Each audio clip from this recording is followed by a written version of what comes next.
थारे पिया का सम्मान और उनकी सुरक्षा थारे जिम्मे है। तो मैं अभी भाभी को मैसेज करती हूँ। भाभी, मुझे आपसे और भैया से अकेले में मिलना है। भैया भाभी को मैसेज क्यों कर रही हो? जी हाँ दोस्तों, सीरियल ये रिश्ता क्या कहलाता है कि आने वाले एपिसोड में देखने को मिलने वाला है जबरदस्त हाई वोल्टेज ड्रामा, जहां एक तरफ दिशा अपने किए पर पछता रही है तो दूसरी तरफ दमयंती की असली साजिश धीरे धीरे सबके सामने आने वाली है। लेकिन कहानी में आने वाला है ऐसा शॉकिंग ट्विस्ट जिसकी किसी ने कल्पना तक नहीं की होगी। कहानी में आगे देखने को मिलेगा कि दमयंती दिशा के ससुराल पहुंचती है। वहां का माहौल पूरी तरह बदल चुका है।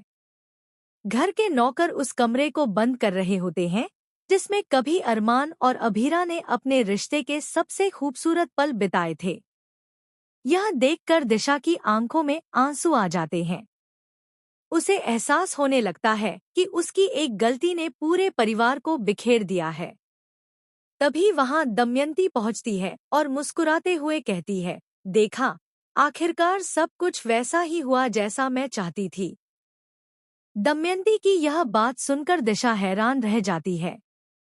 वह कहती है, बुआ जी, आप खुश कैसे हो सकती हैं? आपने एक खुशहाल परिवार को बर्बाद कर दिया। अभीरा भाभी और अरमान भैया ने हमेशा सबका भला सोचा, फिर भी हमने उनके साथ इतना बड़ा धोखा किया। लेकिन दमयंती के चेहरे पर कोई पछतावा नहीं होता। वह ठहाका लगाते हुए कहती है, परिवार तो सिर्फ एक मोहरा था। मेरा असली मकसद कुछ और था।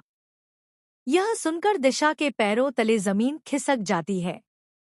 दमयंती उसे धमकाते हुए कहती है, अगर तुमने सच बताने की कोशिश की तो तुम्हारे भतीजे की जिंदगी बर्बाद हो जाएगी।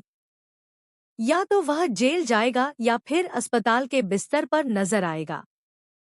दमयंती की धमकी से दिशा डर जरूर जाती है, लेकिन अब उसका ज़मीर उसे चैन से जीने नहीं दे रहा।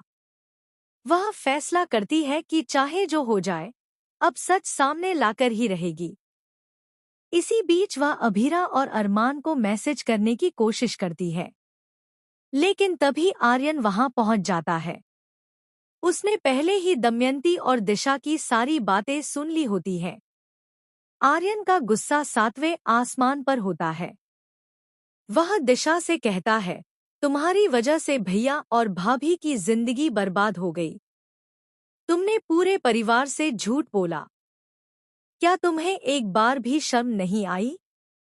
जिस इंसान ने हमेशा तुम्हारा साथ दिया, उसी को तुमने अपराधी बना दिया। आर्यन की बातें सुनकर दिशा टूट जाती है। वह फूट फूट कर रोने लगती है और कहती है, मुझसे बहुत बड़ी गलती हो गई, लेकिन अब मैं सब सच बता दूंगी। दूसरी तरफ अरमान और अभीरा अपने बच्चों के साथ घर से दूर नई जिंदगी शुरू करने की कोशिश कर रहे होते हैं। तभी उन्हें दिशा का मैसेज मिलता है। दोनों को शक होता है कि जरूर कोई बहुत बड़ा राज छिपा हुआ है। इधर पोद्दार हाउस में परिवार के सभी लोग इकट्ठा होते हैं।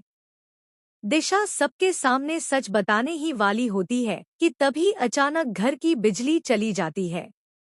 पूरा घर अंधेरे में डूब जाता है। कुछ सेकंड बाद जब लाइट वापस आती है तो सभी लोग हैरान रह जाते हैं। दमयंती वहां मौजूद नहीं होती।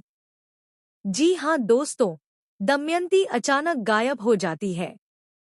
इसके बाद घर में अफरातफरी मच जाती है। सभी लोग उसे ढूंढने लगते हैं।